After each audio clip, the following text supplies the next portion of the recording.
नमस्कार, बहुत बहुत स्वागत है आप सभी दर्शकों का।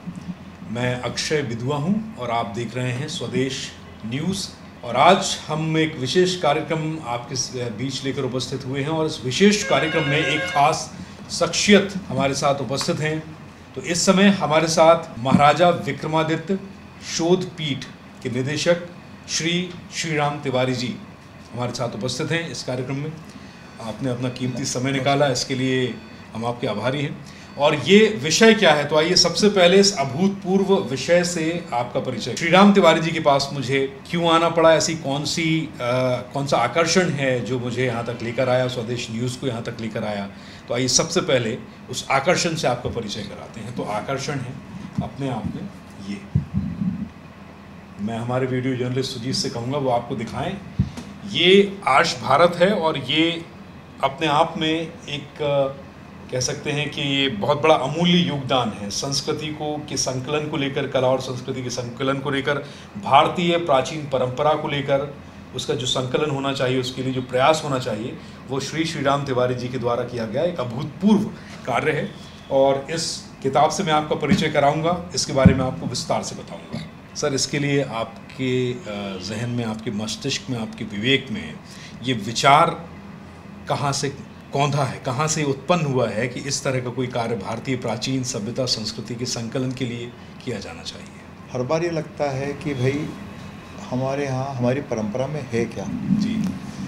अक्सर जो होता रहा है, और ख़ास करके अंग्रेजी राज को यदि हम ध्यान दें जी, तो उन्होंने और चीज़ों के साथ साथ हमारे देश के मनोबल को तोड़ने का भी काम बड़े पैमाने पर किया जी।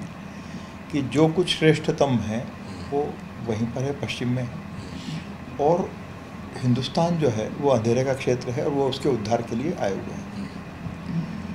तो इस ग्रंथि से निकलने में हमको सालों लग गए, बरस निकल गए, और आज़ाद भारत में भी हमको इस चुनौती का सामना करना पड़ा। और हमेशा यह मान लिया जाता रहा है कि हिंदुस्तान में तो कुछ प्रगति हुई नहीं है, कुछ काम हुआ नहीं है, और ख़ास करके वैज्ञानिक परंपरा उसको लेकर तो कुछ भी नहीं हुआ है। जो कुछ है वो पश्चिम की खोज है, पश्चिम का ही योगदान जी, है। जी। उनके योगदान को कम करने का कोई इरादा नहीं है, जो किया है वो उन्होंने किया ही है। जी। लेकिन एक नागरिक के नाते लगता था, एक हिंदुस्तानी के नाते ये लगता था कि हमने क्या और हमारे पुरखों ने क्या जीवन जिया। तो हमने विश्व गुरु रहे हैं। तो एक वो, और दूसरा संयोग से जो मेरी जिम्मेदारी जो है फ़िलहाल पदी जिम्मेदारी महाराजा विक्रमादित्य शोध पीठ के निदेशक के रूप में, तो उसका भी जो संकल्प है विक्रमादित्य, उनके युग और भारत विद्या से साक्षात्कार या उनको समाज को सुपरिचित कराने का काम मुझे करना है। क्योंकि विक्रमादित्य के बारे में भी कुछ ही बरस हुए हैं, लोग जानते ही नहीं थे और मानते ही नहीं थे कोई सृजन हुए भी है कि नहीं, और बहुत सारे इतिहास में भ्रम रहे हैं। तो ये दोनों मिली जुली बातें थी और चुनौती थी। हमारी जो बिरादरी है, हमारी जो कौम है, उनके यहाँ हमारी परंपरा को संरक्षित करने का, संवर्धित करने का कोई बहुत ज़्यादा काम हुआ नहीं है, या हम किस तरह से उसकी हमने उपेक्षा की है।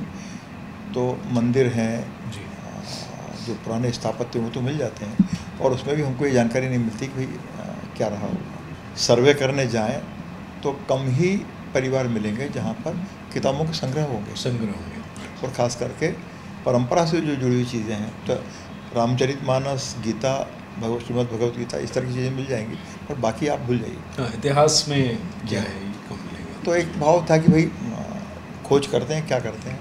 तो चूँकि इस नौकरी के कारण एक समर्थन मिला और मनोनुकूल काम मिला, माहौल मिला, तो करने की कोशिश की। सर, अभी हमने जैसा देखा, कुछ एक वीडियोस आपने चर्चा की थी कि ये जो ऋषियों का संकलन है, भारतीय ऋषि जो हुए, और मुझे लगता है इतने वृहद स्तर पर पहली बार, मैं सुजीत से कहूँगा हमारे वीडियो जर्नलिस्ट एक बार दिखाते जाएं कि किस तरीके से ये महर्षि अंगारा हैं, अग्नि हैं, अग्निवेश हैं, अगस्त संहिता के रचयिता हैं। ये उनकी उपाधि है ऋषियों की। जैसे ब्रह्मा के मानस पुत्र हैं अंगिरा, राइट। शिक्षा शास्त्री हैं अग्निवेश, अगस्त संहिता के रचयिता हैं महर्षि अगस्त, संपूर्ण सप्तशती, अत्रि, इसके अलावा अथर्ववेद के रचयिता अथर्ववन, आदित्यों की जननी देव माता आदिति। ये सब जो है हम इस पर विस्तार से आपको बाद में बताएंगे, लेकिन आप देख सकते हैं, हमारे दर्शकों को मैं दिखाना चाहता हूं कि किस बृहद स्तर पर भारतीय प्राचीन सभ्यता संस्कृति का संकलन करते हुए इन ऋषियों के बारे में पहली बार भारतवर्ष को एक प्राचीन समय से, मुझे लगता है सर ये 20 वर्षों से हमने कभी इतना बड़ा संकलन ऋषियों की और उनकी ख्याति और उनकी परंपरा और उनके ज्ञान के बारे में अभी तक नहीं देखा है।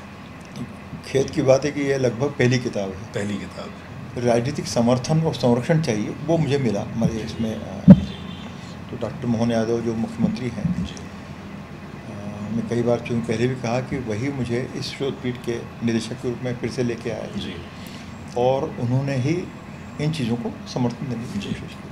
अब आपने जिक्र किया है तो मैं एक बार अपने दर्शकों को एक बार फिर से बता देता हूँ। आप ये देख सकते हैं, एक साभार जो है मुख्यमंत्री डॉक्टर मोहन यादव का इस किताब के परिचय की पहले है, और उसके बाद जो है ये पूरी पुस्तक की ये अपने आप में एक ग्रंथ है। मैं इसको शायद पुस्तक कह के तो ग्रंथि हम लोग कहते हैं, पुस्तक नहीं। और ये अभी उसका पहला खंड है। पहला खंड। और वैसे तो भारतीय ज्ञान परंपरा में जो ऋषि परंपरा है जी, वो बहुत सुदीर्घ परंपरा है जी, और बहुत सारे, चूँकि हमारे यहाँ 84 मनवंतर हुए हैं, तो अब उसमें नहीं कई मनवंतर हुए हैं, तो उसमें हर में उनके सप्तर्षि अलग हैं।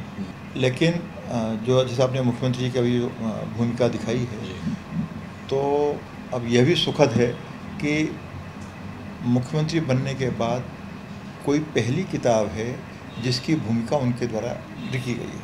उनकी अब चूँकि उनकी अपनी खुद की रुचि है, हाँ, उनकी अपनी खुद की रुचि है और वो इन मामलों में प्रोत्साहित भी करते रहे। भारतीय परंपरा माने दुनिया में शायद सबसे अनूठी है।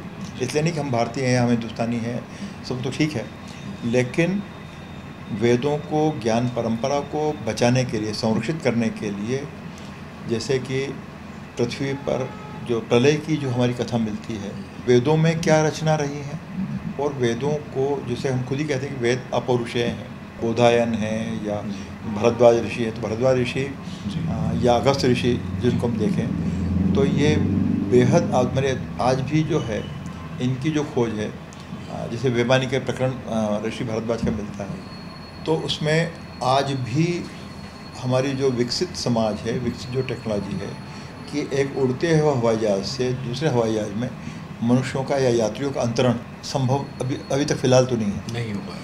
यदि ये अंतरण हो पाता तो शायद जो सुनीता विलियम जो अभी अंतरिक्ष में ही विचर रही हैं और एक तरह से संकटग्रस्त में है, वो शायद इस टेक्नोलॉजी का, लेकिन ऋषि भरद्वाज जो बीमारी के प्रकरण में जो बताते हैं कि वो ऐसा संभव, कैसे संभव है, क्या है, वो उसका प्राचीन काल से चला। हाँ सर, उसके ड्राइंग डिज़ाइन भी सब अवेलेबल है। जैसे परशुराम हैं, तो परशुराम को लेकर हमारे मन में भाव ये है कि वो सोकाल क्षत्रिय हंता और फलानी कहा, तो ये तो ठीक है, मिथ है जो रूढ़ी बन गई, लेकिन उसके अलावा उनका समाज के विकास में कोई योगदान है कि नहीं है।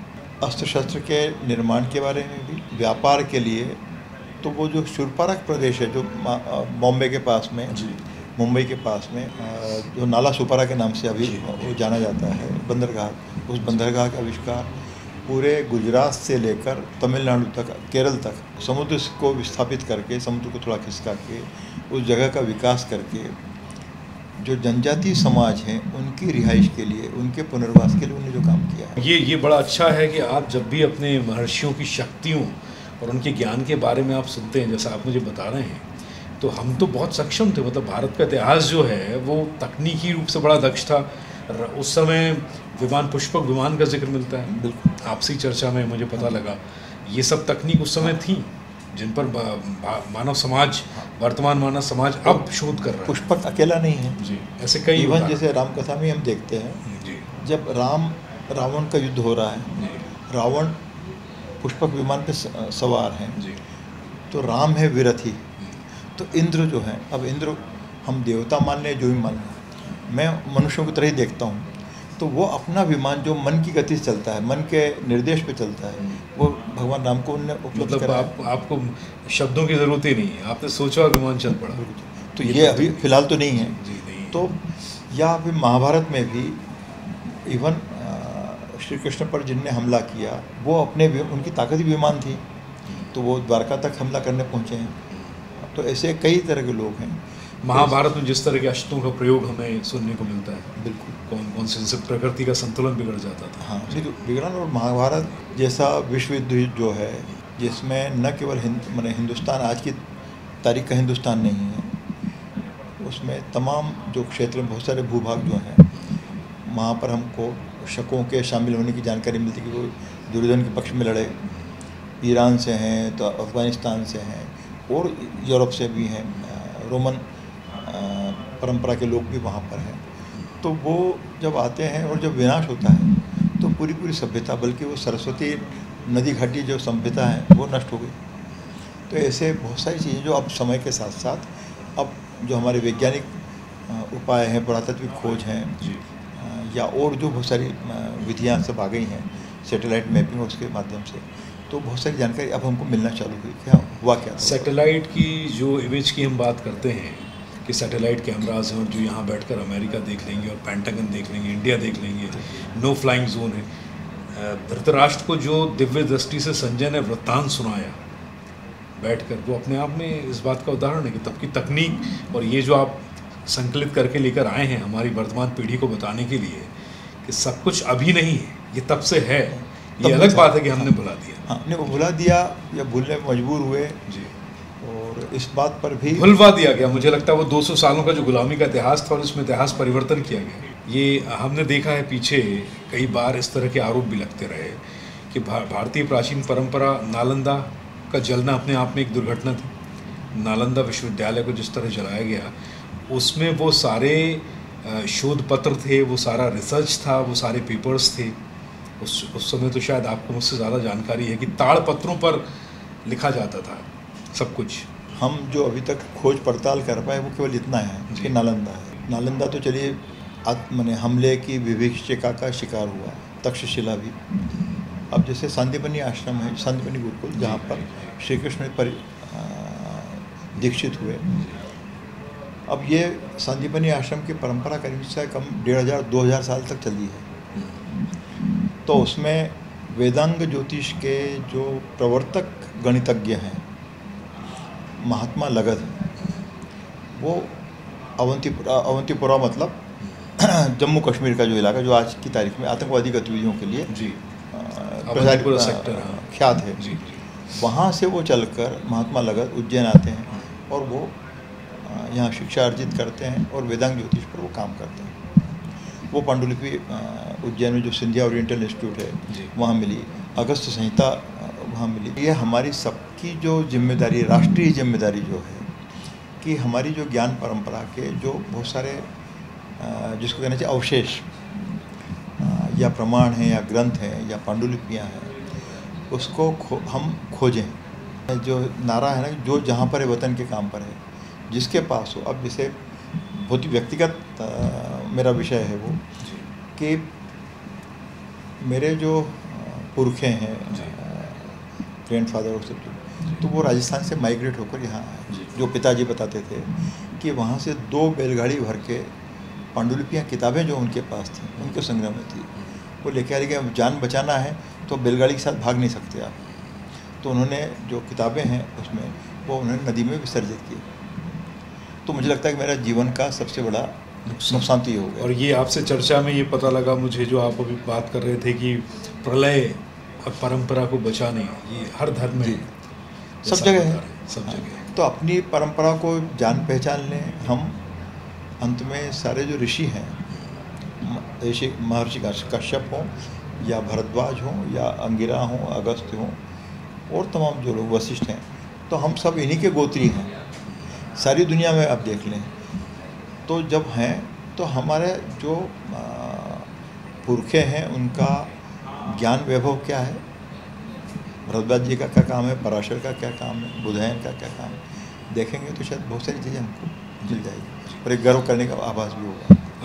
इस किताब के संकलन का उद्देश्य, ये फिर मैं किताब कह रहा हूँ, इस ग्रंथ के संकलन का उद्देश्य जो है वो मुझे लगता है कि बहुत निहित है। हम सब अगर सोचते हैं, जैसे मैं एक युवा पीढ़ी के रूप में आपके सामने बैठा हूँ, आप मेरे अग्रज हैं, आप मेरे बुज़ुर्ग हैं, तो हमें इस ग्रंथ को आपके द्वारा दिया गया है ताकि हम अपनी संस्कृति पर, अपने इतिहास पर, अपनी परंपरा पर गर्व कर सकें और अपने आने वाली पीढ़ी को हम इससे परिचय करा सकें कि आप तकनीक वो नहीं कि आप हमेशा पाश्चात्य का अनुकरण ना करें, बल्कि आप खुद की परंपरा पर गर्व कर सकते हैं।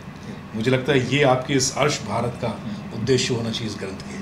वही है, आर्ष भारत का मतलब ये हुआ ऋषियों का भारत। ऋषियों का भारत। ऋषि मेरे विचार से, मेरी मान्यता से, ऋषि जो हैं हमारे वैज्ञानिक हैं। उन्होंने जीवन के तमाम क्षेत्रों में दर्शन और भक्ति, ये तो सब ठीक है। वैसे नारद हैं, तो नारद हमने ज़रूर उनका एक मिसकॉन्सेप्ट बना दिया, वो एक भिड़ाऊ पत्रकार के नाते, वो गलत है। वो बहुत अच्छे संगीतकार हैं, बहुत अच्छे एस्ट्रोलॉजर हैं, तभी तो उनकी वीणा को कोई देखते ही नहीं। हाँ, तो वो तो उसकी पहचान की जरूरत। तो कोशिश ये हमारी कि जो हमारा ज्ञान वैभव का सच्चा दर्पण है उसके साथ हम साक्षात्कार करें। ये मुझे लगता है बीच में जो अपभ्रंशक कुछ ऐसी जातियां कह लीजिए, कैरेक्टर कह लीजिए, व्यक्तित्व कह लीजिए, जो भारत में आए, जो हमलावर रहे। ब्रिटिश भी हमलावर थे, उसके बाद में मुगल्स आए, वो भी हमलावर थे। कई कज़ाकिस्तानी, कई अफ़गानी, कई ईरानी, कई इस तरह के जो भी हमलावर आए, उन्होंने भी हमारी इस संस्कृति को बहुत अपभ्रंशक बना दिया है। पुराने ज़माने में कि आक्रांता आए तो किसी ने मंदिर तोड़े, किसी ने लाइब्रेरी जलाई और किसी ने अलग तरह से कुछ करने की कोशिश की, या किताबें जो है, ग्रंथ हैं। इसके अलावा कितनी पांडुलिपियाँ ब्रिटेन में, इंग्लैंड में हैं, आज भी होंगी। तो हमने वापस लेने के लिए हमने क्या किया, वो करने की कोशिश करना चाहिए। ऋषि सुनक जबकि प्रधानमंत्री रहे वहाँ के, उसके बाद नहीं कर पाए। एक भारतवंशी। अब वो तो अब राजनीतिक प्रश्न है, उसमें मुझे कुछ कहना नहीं है, क्योंकि वो मेरी तकलीफ है। हाँ, लेकिन इस पर हम वो कहना चाहिए कि दुख तो, संताप तो मना ही सकते हैं। नहीं, संताप नहीं मना, संताप का समय नहीं है। मेरा तो कहना है कि जो जहाँ पर है, वतन के काम पर जो कर सकता है कर सकता है। भाई वैनसांग यहाँ पर आकर चीन से यहाँ आते हैं और पांडुलिपियों की कॉपी करते हैं, हाथ से लिख के ले आते हैं, नालंदा में आके पढ़ते हैं, पढ़ाते हैं। तो हमको किसने रोका है? हम भी जहाँ से, जिसके पास संभव है, मान लीजिए कि वो एक छोटे से गांव खेड़े में यदि कोई पांडुलिपि मिल रही है या कोई प्राचीन सभ्यता का अवशेष मिल रहा है, हम उसकी चिंता करें। और ठीक इसी तरह से हमको यदि इंग्लैंड से लाना है, अमेरिका से लाना है, नासा से लाना है, चीन से लाना है, तो हम उसकी कापी तो लेके आ ही सकते हैं। हाँ, तो वो हम करें, वो हमारा अधिकार भी है, तो उसकी हम चिंता करें। आपने सर पूरा जीवन इस संकलन को दिया है। आप एक संस्कृति कर्मी के तौर पर खुद को कहलवाना, संबोधित करवाना पसंद करते हैं। ये मेरी आपसे चर्चा हुई। सो ऐसे और कितने ग्रंथ, ऐसे ही और कितने संकलन आप अभी तक अपने जीवन में करवा चुके हैं? ये पूरे जीवन की उपलब्धि क्या रही? मुक्तिबोध की एक अच्छी कविता है जी। अब तक क्या किया, जीवन क्या जिया जी। नौकरी भी की, डांट भी खाई, काम भी किया, कुछ ठीक है जी। लेकिन इसके साथ साथ जो रुचि थी, जो शायद परंपरा से मिली या जो भी, मुझे नहीं मालूम, लेकिन मुझे उसका समर्थन तमाम वर्षों से मिलता रहा। सारे अच्छे लोगों के साथ काम करने का मौका मिला, और चाहे अशोक वाजपेयी हों, चाहे दूसरे लोग हों, तो सब ने मदद भी की, सब ने गाइड भी किया। तो इवेंट्स भी बहुत सारे हुए, सांस्कृतिक इवेंट्स, तो सैकड़ों क्या हज़ारों की संख्या में, खुद ही याद नहीं क्या हुआ। किताबों की बात है तो कम से कम 200-400 किताबों के प्रकाशन में तो मेरी कोई भूमिका रही होगी। तो फेलोशिप है, इसके साथ साथ जो प्रोग्राम है, फिल्म्स हैं तो फिल्म है, फीचर फिल्म तो फीचर फिल्म है, वीडियो फिल्म है तो वीडियो फिल्म में भी मेरा ख्याल है कि 500-700 प्रोग्राम हम भी अभी 3-4 साल में ही कर चुके हैं। और प्यास है वो बुझती नहीं है, ये भी कर लो, वो भी कर लो, जीवन जितना है उतना है जी। तो और दूसरा मुझे लगता है आपकी अभी आपका ये जो पद है, जो आपका काम है, वो आपके एक नेचर से, आपके स्वभाव से और आपकी रुचि से मेल खाता हुआ है। ये दोनों एक दूसरे के ऊपर सोने पर सुहागा है। मैं वास्तव में दिल से कृतज्ञ हूँ कि जिनने मुझे अपनी रुचि का काम करने का मौका दिया, चाहे वो मुख्यमंत्री हों, चाहे मंत्रालय के वल्लभ भवन के मेरे उच्च अधिकारी हों, शिवशंकर शुक्ला हैं और दूसरे लोग हैं, और दूसरे मेरे मंत्रीगण हैं, तो और भी प्रशासनिक ढांचे में बहुत से लोग हैं। तो उन्होंने एक मनचिता काम करने का मौका दिया, और विश्वास रखा।